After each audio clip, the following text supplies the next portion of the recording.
Hello everyone, आप सभी का इस चैनल में स्वागत है। मैं डॉक्टर पीयूष जोशी, फिजियोथेरेपिस्ट। दोस्तों, आज की इस वीडियो में हम बात करने वाले हैं हिप आर्थराइटिस के बारे में। दोस्तों, अगर आपकी उम्र, आपका एज जो है 50 है या 50 से ज़्यादा है और आपको आपके ग्रोइन रीजन में, हिप रीजन में कुछ इस जगह पे दर्द देखने को मिल रहा है, एक साइड या दोनों साइड, और जब आप उठते हो सोकर या चलते हो, फिरते हो या बैठ के उठते हो या फिर सीढ़ी चढ़ते हो, ऐसी कोई भी एक्टिविटी करते हो जिसमें हमारा हिप जो है इन्वॉल्व होता है, तो आपको तेज दर्द देखने को मिलता है आपको ग्रोइन रीजन में, आपके जो हिप रीजन में। अगर ऐसा है तो बहुत ज़्यादा संभावना है कि आपको हिप आर्थराइटिस की प्रॉब्लम है और जिसकी वजह से आपको हिप पेन देखने को मिल रहा है। तो अगर आपको भी हिप आर्थराइटिस की प्रॉब्लम है, हिप रीजन में पेन है और आपकी एज 50 या 50 से ज़्यादा की है, तो आज का वीडियो खासकर आपके लिए है, क्योंकि इस वीडियो में हम जानेंगे कि हिप आर्थराइटिस होता क्या है, हिप आर्थराइटिस होने के कारण क्या क्या है, मतलब किन कारणों की वजह से हमें हिप आर्थराइटिस देखने को मिलता है, और साथ ही साथ हम जानेंगे कि हिप आर्थराइटिस को हम कैसे मैनेज कर सकते हैं, कैसे हम ठीक कर सकते हैं एक्सरसाइज के माध्यम से। तो चलिए शुरू करते हैं। दोस्तों, जो हमारा हिप जॉइंट है वो एक बॉल एंड सॉकेट जॉइंट है। बॉल एंड सॉकेट जॉइंट है, जैसा कि आपको इस फोटो में भी दिख रहा होगा, और मैं बता देता हूँ क्या होता है कि हमारा जो हिप जॉइंट है वो दो बोन से मिलकर बना है। फर्स्ट है पेल्विस बोन, हमारा जो ये बोन है पेल्विस बोन। पेल्विस बोन में एक गड्ढा नुमा शेप होता है जिसे हम एसिटाबुलम कहते हैं। कुछ गड्ढा का आकार का होता है एसिटाबुलम, जिसे हम एसिटाबुलम कहते हैं। दूसरा बोन है जो कि आर्टिकुलेट करता है, मिलके जॉइंट बनाता है, वो हमारा फीमर, जो हमारा थाई बोन है उसका हेड ऑफ फीमर है। हेड ऑफ फीमर जो कि एक बॉल के आकार का होता है, जो हेड ऑफ फीमर जो होता है वो बॉल के आकार का होता है, जो कि सॉकेट में, जो हमारा एसिटाबुलम का सॉकेट है, जो हमारा पेल्विस बोन का सॉकेट है एसिटाबुलम, उसमें जाके कुछ इस तरह आर्टिकुलेट होता है, लगता है, और जो कि हमारा हिप जॉइंट बनाता है।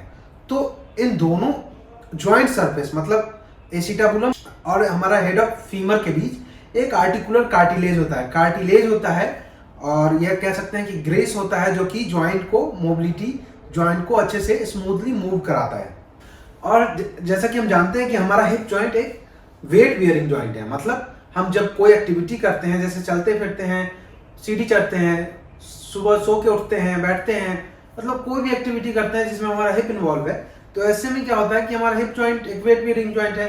तो इस पे क्या होता है कि एज के अनुसार, जब एज हमारा 50 या 50 से ज्यादा का होता है, तो कई लोगों में देखने को मिलता है कि जो जॉइंट सरफेस है, जो जॉइंट के बीच आर्टिकुलर कार्टिलेज जो मौजूद है, जो कि जॉइंट को स्मूथली मूव कराता है, वो धीरे धीरे बियर एंड टियर फोर्स की वजह से, इस पर बहुत ज्यादा लोड आने की वजह से धीरे धीरे जो हमारा आर्टिकुलर कार्टिलेज है वो घिसने लगता है, और घिसने की वजह से क्या होता है कि जॉइंट सरफेस आपस में रब करने लगता है, घिसने लगता है, जॉइंट स्पेस कम हो जाता है और जो है आपस में घिसने लगता है, जिसकी वजह से हमें हमारे हिप रीजन में दर्द देखने को मिलता है। और कई बार जब हम सुबह उठते हैं सोकर, तो हमारा हिप रीजन में बहुत ज्यादा टाइटनेस देखने को मिलता है, चलने में दिक्कत होती है, सुबह सो के उठने में दिक्कत होती है, सीढ़ी चढ़ने में दिक्कत होती है, ये सारी दिक्कत आती हैं। तो दोस्तों, हिप आर्थराइटिस मतलब जो हिप में पेन है आर्थराइटिस की वजह से, उसके होने के कई कारण हैं, जिसमें से पहला जो मोस्ट कॉमन कारण है वो है हमारा एज रिलेटेड डीजेनरेटिव चेंजेस। हमारे जब एज बढ़ता है, उम्र बढ़ता है, तो कई लोगों में जल्दी या कई लोगों में थोड़ा बाद क्या होता है कि एज बढ़ने के साथ साथ हमारे में जॉइंट में डीजेनरेटिव चेंजेस आते हैं बियर एंड टियर फोर्स की वजह से। जब क्योंकि हमारा जो हिप जॉइंट है एक वेट बियरिंग जॉइंट है, उस पर लोड आता है हमारे पूरे बॉडी का, जो भी हम एक्टिविटी करते हैं पूरे दैनिक कार्य में, तो ऐसे में हमारा जो बियर एंड टियर की वजह से उसमें आर्टिकुलर कार्टिलेज रब होने लगता है, जिसकी वजह से हमें देखने को मिलता है। मोस्ट कॉमन कारण है। दूसरा कारण है जब हमें मान लीजिए कोई प्रीवियस इंजरी हुई है हिप जॉइंट के अराउंड, अगर हमें पहले कोई इंजरी हुई है, तो उस केस में भी चांसेस होते हैं, बहुत ज्यादा चांसेस होते हैं कि आपकी जो हिप आर्थराइटिस है वो आपको जल्दी देखने को मिल सकता है। क्योंकि जब हमारे हिप रीजन में कोई इंजरी हुई है पहले, और उसकी वजह से हमारा हिप रीजन का जो मसल है, मांसपेशियां है, वो अगर मजबूत नहीं है प्रॉपर, तो उसकी वजह से हमें अर्ली स्टेज, मतलब थोड़ा जल्दी हिप आर्थराइटिस देखने को मिल सकता है हम लोगों में। तीसरा जो कारण है ओबेसिटी है, मतलब जो लोग मोटे होते हैं, बहुत ज्यादा हेवी वेट होता है जिनका, तो उन लोगों में भी ये ज्यादातर देखने को मिलता है। उसमें होता क्या है कि जब हमारा बॉडी वेट ज्यादा होगा, तो हमारे बॉडी वेट कोई भी एक्टिविटी करने के दौरान हमारे मेन जॉइंट, हिप जॉइंट और नी जॉइंट पे लोड आएगा।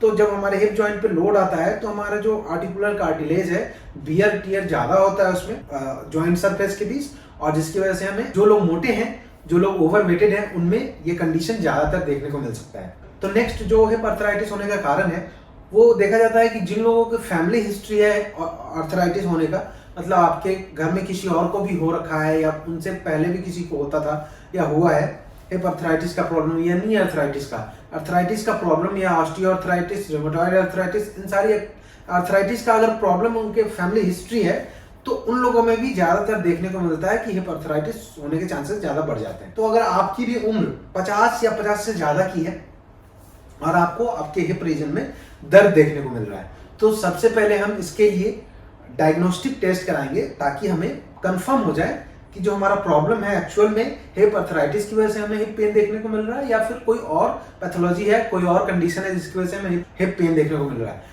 तो उसको पता करने के लिए हम एक्सरे कराते हैं। एक्सरे हमारे हिप जॉइंट का एक्सरे कराते हैं जिसमें हमें पता चलता है कि हिप जॉइंट का जो आर्टिकुलर सरफेस है वो कितना रब कर चुका है या जो हमारा आर्टिकुलर कार्टिलेज है वो कितना घिस चुका है और जो कंडीशन है कितना सीवियर है या कितना मॉडरेट है, माइल्ड है, क्या कंडीशन है, क्योंकि इसी के आधार पर हम इसका ट्रीटमेंट हम सेट करते हैं। जैसे हमारा जो अर्ली स्टेज होता है और मिड स्टेज होता है, अर्ली और मिड स्टेज को हम कुछ आसान और इफेक्टिव एक्सरसाइज के माध्यम से घर पे रोजाना करके अपनी जो हिप आर्थराइटिस का जो पेन है उसको ठीक कर सकते हैं, काफी हद तक मैनेज कर सकते हैं। अगर रोजाना करें तो आपको पेन पूरी तरह ठीक हो सकता है। और जो तीसरा स्टेज है लेट स्टेज, जिसमें हमारा जो आर्टिकुलर कार्टिलेज है वो बिल्कुल रब हो चुका होता है और जो आर्टिकुलर सरफेस है उसमें भी घिसाव आने लगता है जिसकी वजह से आपको तेज दर्द देखने मिलता है। तो इस कंडीशन में हमें सर्जरी की जरूरत पड़ती है। हमारे इसमें होता है कि टोटल हिप रिप्लेसमेंट होता है। तो चलिए अब हम जानते हैं कि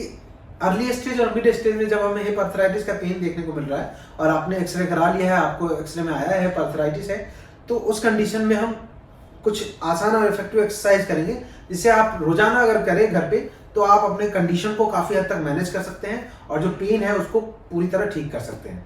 तो एक्सरसाइज करने से पहले हमें ये ध्यान रखना है कि जिन लोगों का वेट ज्यादा है, ओवरवेटेड है, उनमें क्या करना है हम लोगों को कि सबसे पहले उनको ध्यान रखना है कि उन्हें वेट रिडक्शन मतलब वेट को कम करने की कोशिश करनी है, डाइट कंट्रोल करके और थोड़ी सी फिजिकल एक्टिविटी करके या एक्सरसाइजेस करके, ताकि जो वेट कम हो तो लोड हमारा जो हिप जॉइंट पे आ रहा है वो कम हो और जिससे हमें जो मैनेजमेंट है वो प्रॉपर तरीके से हो सके। दूसरा, जब हमें पेन है हिप आर्थराइटिस का तो उसमें हमें सबसे पहले एक्सरसाइज करने से पहले हमें 10 से 15 मिनट के लिए, आपको कम से कम 10 से 15 मिनट के लिए हॉट पैक गर्म पानी की बोतल से सिकाई कर लेनी है, हॉट फर्मेंटेशन कर लेनी है, जिससे क्या होगा कि यहाँ की ब्लड सर्कुलेशन बढ़ेगा और आपको पेन में अच्छा आराम मिलेगा और हमारी मसल रिलैक्स होंगी, जिससे एक्सरसाइजेस भी अच्छे से होगा।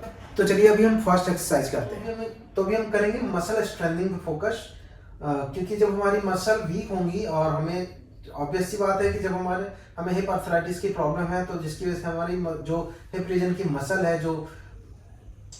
वो वीक हो जाती है, तो उसको हम स्ट्रेंथन करेंगे। स्ट्रेंथन करने से हमारी जो कंडीशन है, जो पेन है, उसमें कमी देखने को मिलेगा। तो हम फर्स्ट एक्सरसाइज करेंगे हिप स्क्विज। हिप स्क्विज करने के लिए क्या करना है कि आपको सीधे लेट जाना है और जो दोनों हमारा हाथ होगा वो ग्लूट मसल जो हमारा हिप रीजन है उसके नीचे रहेगा। अभी क्या करना है कि हम अपने ग्लूट से, अपने जो हिप रीजन का ग्लूट मसल है उससे इस दोनों हाथ को नीचे दबाने की कोशिश करनी है। जब दबाओगे तो आपके हिप ग्लूटियल रीजन में काफी अच्छा कॉन्ट्रैक्शन आएगा और इसी एक्सरसाइज को करते हुए 10 मिनट तक होल्ड करना है। 1 2 3 4 5 6 7 8 9 10, फिर रिलैक्स करना है। इसी तरह में इस एक्सरसाइज को 10 से 15 बार दोहरा लेना है और जब इस एक्सरसाइज को कर रहे हो तो आपको 10 काउंट होल्ड करना है ताकि हमारी मसल अच्छे से कॉन्ट्रैक्ट हो और हमारी जो मसल है वो स्ट्रेंथन अच्छे से हो। अभी हम नेक्स्ट एक्सरसाइज करेंगे, हमारी जो क्वाड्रिसेप्स मसल है उसको स्ट्रेंथन करेंगे। उसको स्ट्रेंथन करने के लिए क्या करना है कि हमें क्वाड्रिसेप्स आइसोमेट्रिक करना है। उसको करने के लिए हमें टॉवल को रोल कर लेना है, तौलिए को रोल कर लेना है और कुछ इस तरह हमें घुटने के नीचे रख लेना है। इस एक्सरसाइज को आपने नी आर्थराइटिस के लिए भी किया होगा, तो इस एक्सरसाइज को सेम करना है। तो घुटने के नीचे रख के अभी क्या करना है कि टॉवल रोल को घुटने से नीचे की तरफ दबाना है। इससे हमारी जो क्वाड्रिसेप्स मसल है वो अच्छे से कॉन्ट्रैक्ट होंगी, अच्छे से स्ट्रेंथन हो पाएंगी। और इसे एक्सरसाइज को करते हुए 10 मिनट तक होल्ड करना है, दबाते रहना है और 10 मिनट तक होल्ड करना है। 1 2 3 4 5 6 7 8 9 10, फिर रिलैक्स करना है इसी तरह फिर से 1 2 3 4 5 6 7 8 9 10। इसी तरह इस एक्सरसाइज को 10 से 15 बार दोहरा लेने हैं। आपको अगर एक साइड में प्रॉब्लम है तो एक साइड से कीजिए, अगर दोनों साइड में प्रॉब्लम है तो दोनों साइड से आपको करना है। अभी हम नेक्स्ट एक्सरसाइज करेंगे एडक्टर आइसोमेट्रिक। तो इसमें क्या करना है कि हमारा एडक्टर मसल है कि अंदर वाली मसल, उसको स्ट्रेंथन करेंगे। तो इसे करने के लिए हमें पिलो की जरूरत होगी, तकिए की जरूरत होगी। तकिए को दोनों घुटने के बीच में फोल्ड करते हुए कुछ इस तरह रख लेना है। और अभी हमें क्या करना है कि दोनों घुटने से इस तकिए को अंदर की तरफ दबाना है। दबाते हुए जितना जोर से दबा सकते हो दबाओ, और दबाते हुए 10 गिनने तक रोक के रखना है, दबाते रहना है। 1 2 3 4 5 6 7 8 9 10। फिर रिलैक्स करना है, फिर से इसे 10 गिनने तक होल्ड करना है। 1 2 3 4 5 6 7 8 9 10।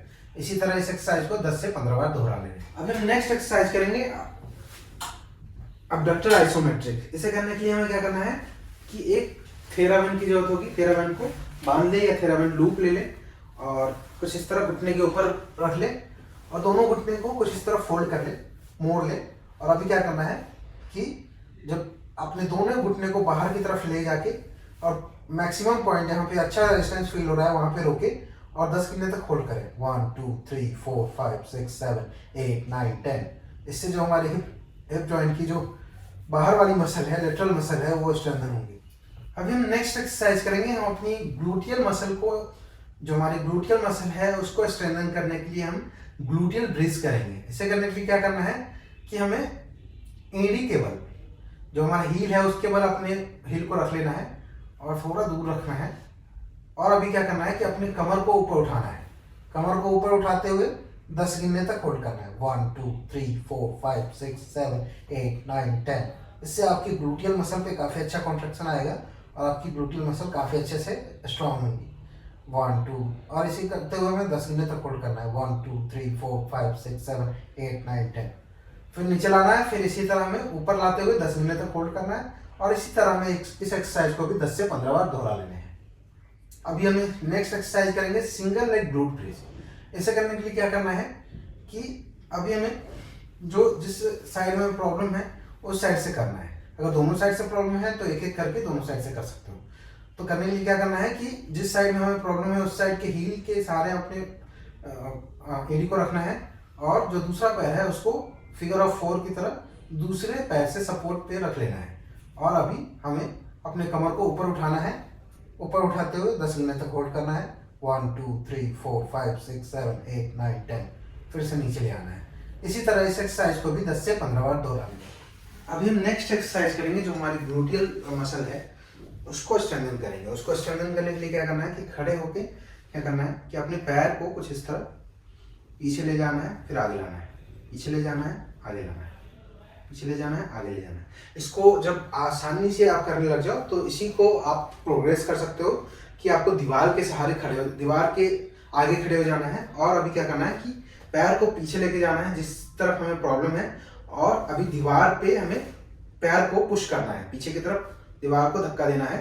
पुश करते हुए 10 गिनने तक होल्ड करना है। 1 2 3 4 5 6 7 8 9 10। इससे क्या होगा कि हमारी हैमस्ट्रिंग मसल भी स्ट्रेंथन होंगी और हमारी जो ग्लूटियल मसल है वो भी स्ट्रेंथन होंगी। तो इस एक्सरसाइज को भी हमें 10 से 15 बार दोहरा। आई होप कि यह वीडियो आपको अच्छी लगी होगी और आपकी हिप आर्थराइटिस की प्रॉब्लम को सॉल्व करने में, आपके हिप आर्थराइटिस के पेन को कम करने में, पेन को ठीक करने में काफ़ी ज़्यादा सहयोगी रहेगी। तो अगर आपको इस वीडियो से रिलेटेड कोई भी क्वेश्चन है, कोई भी क्वेरी है तो मुझे कमेंट के थ्रू जरूर बताएं। मैं उन क्वेश्चन का रिप्लाई करूंगा। और अगर आपको यह वीडियो अच्छी लगी हो तो कृपया इस वीडियो को लाइक करें, शेयर करें जितना ज़्यादा से ज़्यादा हो सकता है ताकि उन लोगों तक यह वीडियो पहुंच जाए जिन लोगों को हिप आर्थराइटिस की प्रॉब्लम है और उन्हें घर बैठे स्वास्थ्य लाभ मिल सके। और अगर आप इस चैनल में नए हैं तो कृपया इस चैनल को सब्सक्राइब करके बेल आइकन को दबा दीजिए ताकि ऐसे ही हेल्थ रिलेटेड वीडियो का अपडेट आपको मिलता रहेगा। धन्यवाद।